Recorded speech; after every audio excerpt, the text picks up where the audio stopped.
परम सत्कारयोग साध संगत जी, सारे ही अपनी रसना पवित्र कर लईए ते आखिए धन श्री सतगुरु प्रताप सिंह जी, धन श्री सतगुरु जगजीत सिंह जी, धन श्री सतगुरु उदय सिंह जी।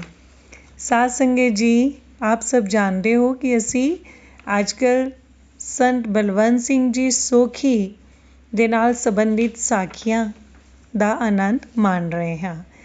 ਸੰਤ ਬਲਵੰਤ ਸਿੰਘ ਜੀ ਸੋਖੀ ਦੁਆਰਾ ਦੱਸੀਆਂ ਹੋਈਆਂ ਸਾਖੀਆਂ ਵਿੱਚੋਂ ਅੱਜ ਇੱਕ ਹੋਰ ਸਾਖੀ ਹੈ। ਸੋਖੀ ਜੀ ਨੇ ਦੱਸਿਆ ਕਿ ਸ਼੍ਰੀ ਸਤਿਗੁਰ ਪ੍ਰਤਾਪ ਸਿੰਘ ਜੀ ਉਹ ਤੇ ਨਾਰ ਸਿੰਘ ਐਮਏ, ਲਾਲ ਸਿੰਘ, ਰਤਨ ਸਿੰਘ, ਭਾਈ ਵਜ਼ੀਰ ਸਿੰਘ ਅਤੇ ਹੋਰ ਸੇਵਕ ਬੈਠੇ ਸਨ। ਨਾਰ ਸਿੰਘ ਐਮਏ ਨੇ ਬਚਨ ਕੀਤਾ ਕਿ ਮਾਸਟਰ ਤਾਰਾ ਸਿੰਘ ਨੇ ਪੰਜਾਬੀ ਸੂਬੇ ਦਾ ਨਾਅਰਾ ਲਾਇਆ ਹੈ।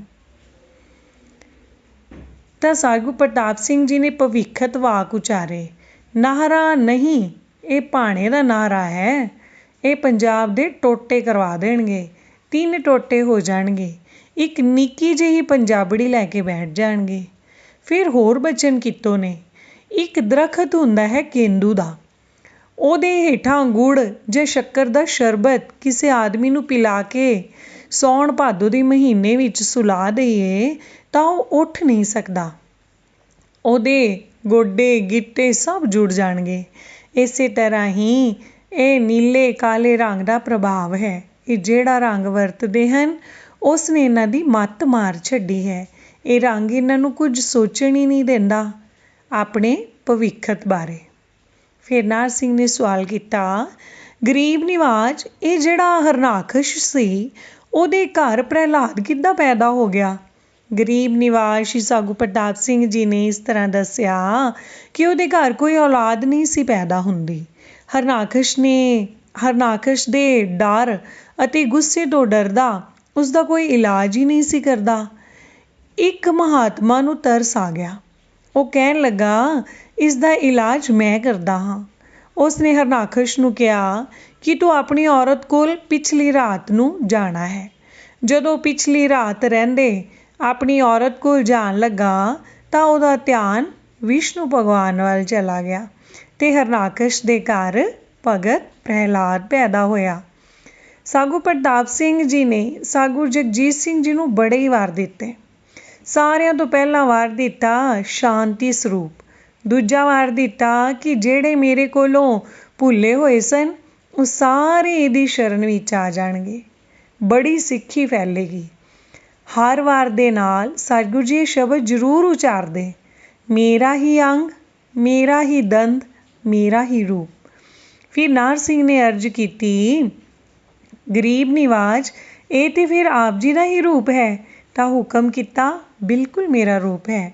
ਇਸ ਦੇ ਸਮੇਂ ਸਿੱਖੀ ਬਹੁਤ ਜ਼ਿਆਦਾ ਫੈਲੇਗੀ, ਬਹੁਤ ਪਸਾਰਾ ਹੋਵੇਗਾ। ਇਹ ਵਾਰ ਸੱਚੇ ਪਾਤਸ਼ਾਹ ਜੀ ਸਨ 1951-52 'ਚ ਦੇ ਰਹੇ ਸਨ। ਪਾਕਿਸਤਾਨ ਬਣਨ ਤੋਂ 3-4 ਸਾਲ ਬਾਅਦ ਦੀ ਗੱਲ ਹੈ ਕਿ ਸੱਚੇ ਪਾਤਸ਼ਾਹ ਜੀ ਨੇ ਹੁਕਮ ਕੀਤਾ, ਇਹ ਮੇਰਾ ਹੀ ਅੰਗ ਹੈ, ਮੇਰਾ ਹੀ ਸਰੂਪ ਹੈ। ਜਿਹੜੀ ਚੀਜ਼ ਮੈਨੂੰ ਅੱਛੀ ਲੱਗਦੀ ਹੈ ਉਹ ਇਹਨੂੰ ਵੀ ਅੱਛੀ ਲੱਗਦੀ ਹੈ। ਫਿਰ ਇਹ ਸਤਿਗੁਰੂ ਜਗਜੀਤ ਸਿੰਘ ਜੀ ਜਦੋਂ ਗੱਦੀ 'ਤੇ ਬਿਰਾਜਮਾਨ ਹੋ ਗਏ, ਉਦੋਂ ਤੋਂ ਉਹੀ ਜੋਤ, ਉਹੀ ਚੋਜ, ਉਹੀ ਰੂਪ, ਉਹੀ ਰੰਗ ਆਪ ਸਭ ਨੇ ਵੇਖੇ ਹੀ ਨੇ। ਇੱਕ ਵਾਰੀ ਸਤਿਗੁਰੂ ਜਗਜੀਤ ਸਿੰਘ ਜੀ ਬਿਮਾਰ ਹੋ ਗਏ, ਹਸਪਤਾਲ ਵਿੱਚ ਸਨ।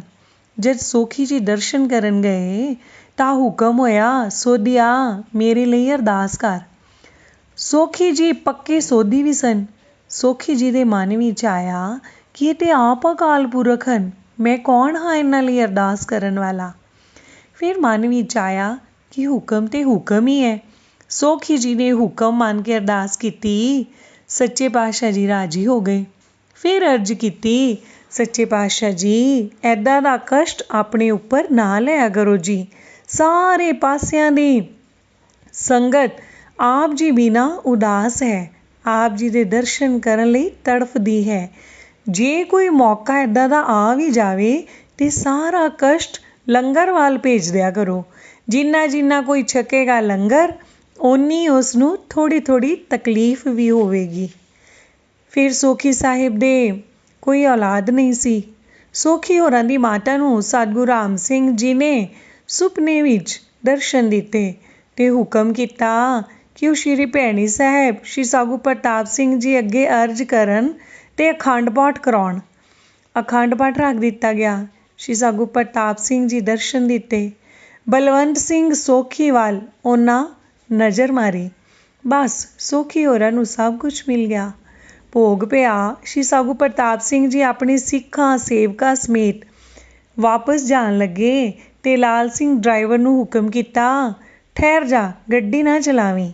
ਸਿੱਖ ਅਰਜ਼ ਕਰਨੀ ਭੁੱਲ ਗਿਆ ਹੈ। ਜਾਣੀ ਜਾਣ ਅੰਤਰਜਾਮੀ ਸ਼੍ਰੀ ਸਤਿਗੁਰੂ ਜੀ ਨੂੰ ਸਭ ਪਤਾ ਸੀ ਕਿ ਉਸ ਸਿੱਖ ਨੇ ਕਾਹਦੀ ਅਰਜ਼ ਕਰਨੀ ਸੀ। ਸਿੱਖ ਨੇ ਨੇੜੇ ਆ ਕੇ ਅਰਜ਼ ਕੀਤੀ, ਗਰੀਬ ਨਿਵਾਜ ਬਲਵੰਤ ਸਿੰਘ ਦੇ ਘਰ ਕਿਰਪਾ ਕਰੋ ਜੀ, ਇੱਕ ਭੁਜੰਗੀ ਦੀ ਦਾਤ ਬਖਸ਼ੋ ਜੀ। ਤਾਂ ਦੀਨ ਦਿਆਲ ਮੀਰਾਂ ਦੇ ਦਾਤੇ ਮਿਹਰ ਵਿੱਚ ਹੋ ਕੇ ਆਪਣੇ ਹੱਥ ਤੇ ਹੱਥ ਮਾਰ ਕੇ ਪੰਜਾ ਵਿਖਾਇਆ ਤੇ ਬਚਨ ਕੀਤਾ, ਇੱਕ ਨਹੀਂ 5 ਮਿਲਣਗੇ। ਸੋਖੀ ਜੀ ਦੇ ਘਰ 9-10 ਮਹੀਨੇ ਬਾਅਦ ਲੜਕਾ ਪੈਦਾ ਹੋਇਆ। ਫਿਰ 2 ਸਾਲ ਬਾਅਦ ਦੂਜਾ ਲੜਕਾ ਹੋਇਆ। ਸ਼੍ਰੀ ਸਾਧੂ ਪ੍ਰਤਾਪ ਸਿੰਘ ਜੀ ਸੁੱਚਾ ਸਿੰਘ ਦੇ ਕੁਆਟਰ ਵਿੱਚ ਦਿੱਲੀ ਦਰਸ਼ਨ ਦੇ ਰਹੇ ਸਨ। ਸੋਖੀ ਜੀ ਦੇ ਚਾਚਾ ਗੋਪਾਲ ਸਿੰਘ ਜੀ ਨੇ ਅਰਜ਼ ਕੀਤੀ, ਗਰੀਬ ਨਿਵਾਜ ਜੀ, ਸੋਖੀ ਦੇ ਘਰ ਹੋਰ ਕਾਕਾ ਹੋਇਆ ਹੈ। ਤਾਂ ਸਾਹਮਣੇ ਸੇਠ ਤਰਲੋਕ ਸਿੰਘ ਜੀ ਵੀ ਬੈਠੇ ਹੋਏ ਸਨ। ਉਦੋਂ ਉਹਨਾਂ ਦੇ ਘਰ ਵੀ ਕੋਈ ਔਲਾਦ ਨਹੀਂ ਸੀ।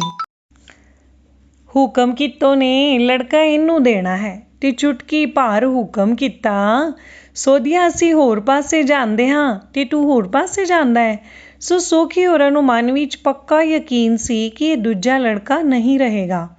ਫਿਰ ਕਾਕੇ ਦਾ ਨਾਂ ਰੱਖਣ ਲਈ ਅਰਜ਼ ਕੀਤੀ ਤਾਂ ਹੁਕਮ ਕੀਤਾ, ਇਹਦਾ ਨਾਮ ਸੇਵਾ ਸਿੰਘ ਹੈ।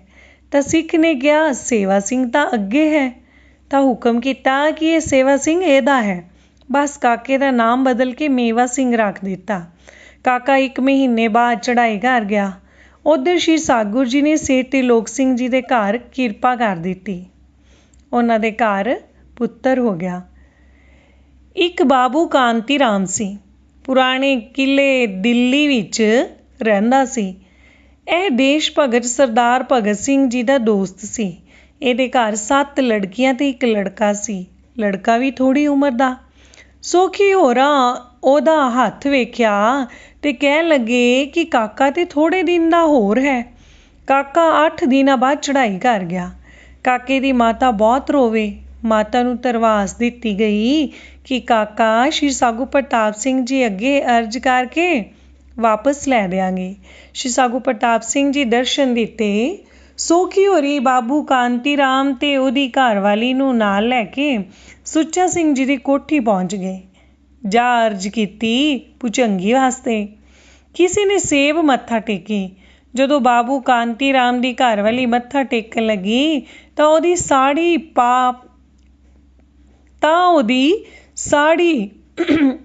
ਦਾ ਪੱਲਾ ਜ਼ਮੀਨ ਤੇ ਲੱਗ ਗਿਆ ਤੇ ਸੇਬ ਰਿੜ ਕੇ ਉਹਦੀ ਸਾੜੀ ਵਿੱਚ ਆ ਗਿਆ। ਸੂਬਾ ਗੰਡਾ ਸਿੰਘ ਕੋਲ ਬੈਠੇ ਸੀ। ਇੱਕ ਸੇਬ ਉਸਨੇ ਚੁੱਕ ਲਿਆ ਤਾਂ ਮੌਜ ਦੇ ਮਾਲਿਕ ਸ਼੍ਰੀ ਸਾਧੂ ਪ੍ਰਤਾਪ ਸਿੰਘ ਜੀ ਮੌਜ ਵਿੱਚ ਆ ਗਏ। ਹੱਸਦੇ ਹੱਸਦੇ ਬਚਨ ਕੀਤਾ, ਚਲੋ ਇੱਕ ਤਾਂ ਮਿਲ ਗਿਆ, ਜੇ ਦੂਜਾ ਚਾਹੀਦਾ ਹੈ ਤਾਂ ਉਹ ਵੀ ਦੇ ਦਿਓ। ਇਸ ਤਰ੍ਹਾਂ ਸਤਿਗੁਰੂ ਜੀ ਨੇ ਕਿਰਪਾ ਕੀਤੀ ਤੇ ਉਹਨਾਂ ਨੂੰ ਦੋਵੇਂ ਹੀ ਦੇ ਦਿੱਤੇ। ਫਿਰ ਬਾਬੂ ਕਾਂਤੀ ਰਾਮ ਨੇ ਵੀ ਪਾਠ ਦਾ ਭੋਗ ਪਵਾਇਆ ਤੇ ਸ਼੍ਰੀ ਸਾਧੂ ਪ੍ਰਤਾਪ ਸਿੰਘ ਜੀ ਨੇ ਦਰਸ਼ਨ ਦਿੱਤੇ। ਕਾਕੇ ਦਾ ਨਾਮ ਮਨਮੋਹਨ ਸਿੰਘ ਰੱਖਿਆ। ਹੁਕਮ ਕੀਤਾ, ਮੈਂ ਤਾਂ ਪੱਥਰਾਂ 'ਚੋਂ ਪੈਦਾ ਕਰ ਦਿਆਂ। 10ਵੇਂ ਜਾਮੇ ਵਿੱਚ ਆਪ ਨੇ ਹੀ ਸ਼੍ਰੀ ਜੀਵਨ ਨਗਰ ਦੀ ਧਰਤੀ ਨੂੰ ਵਾਰ ਦਿੱਤਾ ਸੀ। ਇਹ ਜ਼ਮੀਨ ਸਿੰਘਾਂ ਦੀ ਹੈ ਤੇ ਫਿਰ 14ਵੇਂ ਜਾਮੇ ਵਿੱਚ ਸ਼੍ਰੀ ਸਾਧੂ ਪ੍ਰਤਾਪ ਸਿੰਘ ਜੀ ਦੇ ਰੂਪ ਵਿੱਚ ਆ ਕੇ ਉਸ ਜ਼ਮੀਨ ਨੂੰ ਵਸਾਇਆ। ਜ਼ਮੀਨ ਗਰੀਬਾਂ ਨੂੰ ਦੇ ਕੇ ਉਹਨਾਂ ਦੀ ਰੋਜੀ ਰੋਟੀ ਦਾ ਪ੍ਰਬੰਧ ਕੀਤਾ। ਫਿਰ ਸੋਖੀ ਜੀ ਨੇ ਆਖਿਆ, ਜੇ ਕਿਤੇ ਸਿਰਸੇ ਅੱਡੇ ਤੇ ਬੰਦੋਬਸਤ ਹੋ ਜਾਵੇ ਤਾਂ ਸਿੱਖਾਂ ਨੂੰ ਜਲ ਪਾਣੀ ਦੀ ਸੌਖ ਹੋ ਜਾਵੇ। ਤਾਂ ਪਾਤਸ਼ਾਹ ਜੀ ਬਚਨ ਕੀਤਾ, ਓਏ ਸੋਧੀਆ, ਤੂੰ ਕੀ ਨਿੱਕੀ ਜਿਹੀ ਮੰਗ ਮੰਗੀ ਹੈ। ਸਾਰੇ ਸੰਸਾਰ ਤੇ ਨਾਮਧਾਰੀ ਹੋਣਗੇ। ਸੋ ਉਹਨਾਂ ਦਾ ਭਵਿੱਖਤ ਵਾਗ ਸ਼੍ਰੀ ਸਾਧੂ ਜਗਜੀਤ ਸਿੰਘ ਜੀ ਨੇ ਪੂਰਾ ਕਰ ਵਿਖਾਇਆ ਹੈ।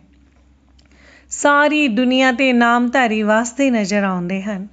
ਫਿਰ ਹੋਰ ਭਵਿੱਖਤ ਵਾਕ ਉਚਾਰੇ। ਫਿਰ ਹੋਰ ਭਵਿੱਖਤ ਵਾਕ ਉਚਾਰੇ। ਰੂਸ ਅਮਰੀਕਾ ਉੱਤੇ ਐਸੇ ਗੈਸ ਚੱਲਣਗੇ ਜਿਵੇਂ ਸਾਉਣ ਭਾਦੋ ਦੇ ਮਹੀਨੇ ਵਿੱਚ ਧੂਲ ਭਰ ਜਾਂਦੀਆਂ ਹਨ ਪਰ ਖੱਡਾਂ ਹੁੰਦੀਆਂ ਹਨ। ਮਕਾਨ ਖੜੇ ਹੋਣਗੇ ਪਰ ਬੰਦਾ ਕੋਈ ਨਹੀਂ ਹੋਵੇਗਾ। ਪਰਬਤ ਲਾਲ ਉੱਗਣਗੇ। ਜਿੱਥੇ ਕੋਈ ਚੀਜ਼ ਧਰੀ ਪਈ ਹੋਵੇਗੀ ਛੇੜੇਗਾ ਕੋਈ ਨਹੀਂ। ਇਹ ਸਤਿਗੁਰੂ ਜੀ ਦੀ ਭਵਿੱਖਬਾਣੀ ਹੈ। ਫਿਰ ਪਾਤਸ਼ਾਹ ਜੀ ਬਚਨ ਕੀਤਾ, ਅਸੀਂ 10 ਸਾਲ ਪਹਿਲਾਂ ਜਾ ਰਹੇ ਹਾਂ। ਹੋਇਆ ਇਸ ਤਰ੍ਹਾਂ ਕਿ ਕਰਤਾਰ ਸਿੰਘ ਸੋਖੀ MLA ਸੀ ਉਦੋਂ। ਉਹ ਬਲਵੰਤ ਸਿੰਘ ਸੋਖੀ ਦਾ ਵੱਡਾ ਭਰਾ ਸੀ। ਸਤਿਗੁਰੂ ਜੀ ਦੇ ਹੁਕਮ ਅਨੁਸਾਰ ਸੀਟ ਛੱਡ ਦਿੱਤੀ। ਦੇਵੀ ਲਾਲ ਦੇ ਵਿਰੁੱਧ ਪ੍ਰਚਾਰ ਕੀਤਾ ਪਰ ਫਿਰ ਵੀ ਬਦਕਿਸਮਤੀ ਨਾਲ ਉਹ ਜਿੱਤ ਗਿਆ। ਪਾਤਸ਼ਾਹ ਜੀ ਨਾਰਾਜ਼ ਹੋਏ ਤੇ ਗੁੱਸੇ ਵਿੱਚ ਆ ਗਏ। ਇੱਧਰ ਦਿੱਲੀ ਵਿੱਚ ਆਤਮਾ ਸਿੰਘ ਰਾਵਲਪਿੰਡੀ ਵਾਲੇ ਨੇ ਕਾਂਗਰਸ ਨੂੰ ਵੋਟ ਦੇਣ ਦਾ ਪ੍ਰਚਾਰ ਕੀਤਾ ਤੇ ਕਾਂਗਰਸੀ ਮੈਂਬਰ ਜਿੱਤ ਗਏ। ਪਾਤਸ਼ਾਹ ਜੀ ਨੇ ਦੇਵੀ ਲਾਲ ਦੇ ਜਿੱਤਣ ਤੇ ਗੁੱਸਾ ਪ੍ਰਗਟ ਕਰਦਿਆਂ ਹੁਕਮ ਕੀਤਾ ਕਿ ਮੈਂ ਹੁਣ ਇੱਥੇ ਨਹੀਂ ਰਹਿਣਾ, ਮੈਂ ਪਹਾੜ ਵਿੱਚ ਜਾ ਕੇ ਇਕੱਲਾ ਹੀ ਰਹਾਂਗਾ। ਗੱਦੀ ਪਹਿਲਾਂ ਹੀ ਸ਼੍ਰੀ ਸਾਧੂ ਜਗਜੀਤ ਸਿੰਘ ਜੀ ਨੂੰ ਚੱਕਰਵਰਤੀ ਜੀ ਦੇ ਸਾਹਮਣੇ ਦੇਣ ਦਾ ਬਚਨ ਕੀਤਾ।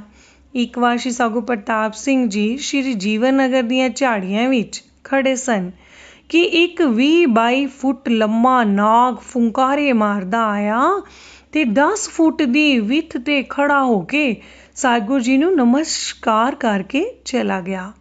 ਇੱਕ ਪੀਲੇ ਫੁੱਲਾਂ ਵਾਲੀ ਬੁੱਟੀ ਵੱਲ ਇਸ਼ਾਰਾ ਕਰਦਿਆਂ ਬਚਨ ਕੀਤਾ, ਸੋਧਿਆ ਆਹ ਬੁੱਟੀ ਜੇ ਕਿਸੇ ਕੋੜੀ ਨੂੰ ਦੇ ਦਿੱਤੀ ਜਾਵੇ ਤਾਂ ਉਸਦਾ ਕੋੜ ਦੂਰ ਹੋਵੇਗਾ। ਤਾਂ ਸੋਧੀ ਨੇ ਹੱਥ ਜੋੜ ਕੇ ਅਰਜ਼ ਕੀਤੀ, ਪਾਤਸ਼ਾਹ ਦੇ ਪਾਤਸ਼ਾਹ, ਆਪ ਜਿਸ ਵੀ ਬੁੱਟੀ ਨੂੰ ਆਪਣੇ ਪਵਿੱਤਰ ਹਸਤਕਮਲਾਂ ਨਾਲ ਪਰੋਸੋਗੇ ਉਸ ਨਾਲ ਤਾਂ ਕੋੜ ਜ਼ਰੂਰ ਹੀ ਦੂਰ ਹੋਵੇਗਾ ਜੀ। ਹੋਰ ਵੀ ਬੜੀਆਂ ਬੁੱਟੀਆਂ ਦਾ ਗਿਆਨ ਸੀ।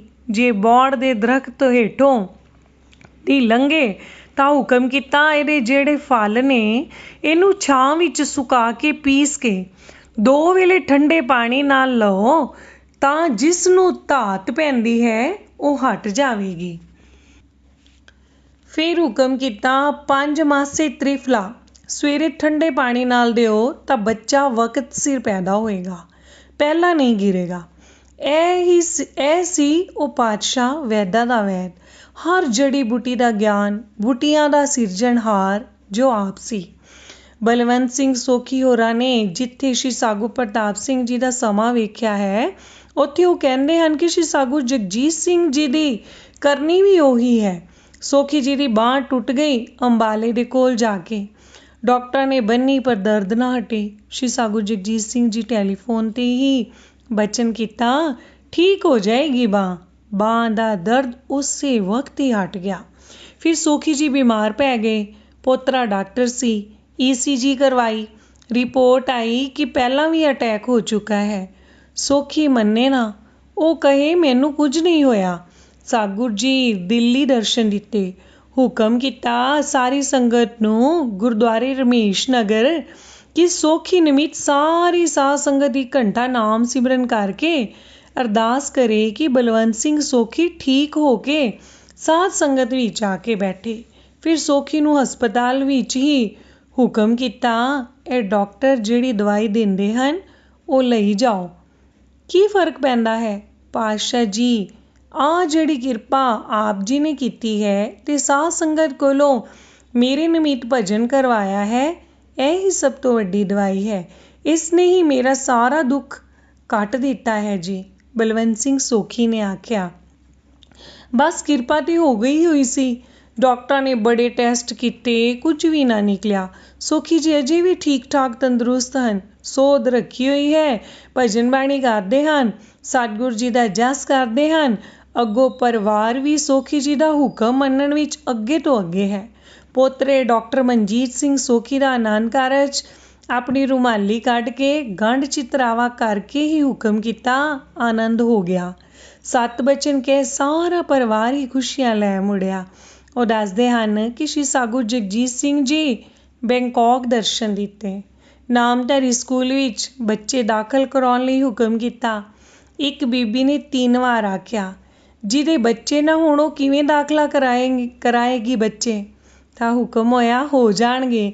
ਉਸ ਦੇ ਇੱਕੋ ਵਾਰ ਹੀ 3 ਬੱਚੇ ਪੈਦਾ ਹੋਏ ਅਤੇ ਪਾਤਸ਼ਾਹ ਜੀ ਨੇ ਫੋਨ 'ਤੇ ਹੀ ਉਹਨਾਂ ਦੇ ਨਾਮ ਵੀ ਰੱਖ ਦਿੱਤੇ। ਸਾਰੇ ਹੀ ਆਖੀਏ ਧੰਨ ਸ੍ਰੀ ਸਤਿਗੁਰੂ ਜਗਜੀਤ ਸਿੰਘ ਜੀ।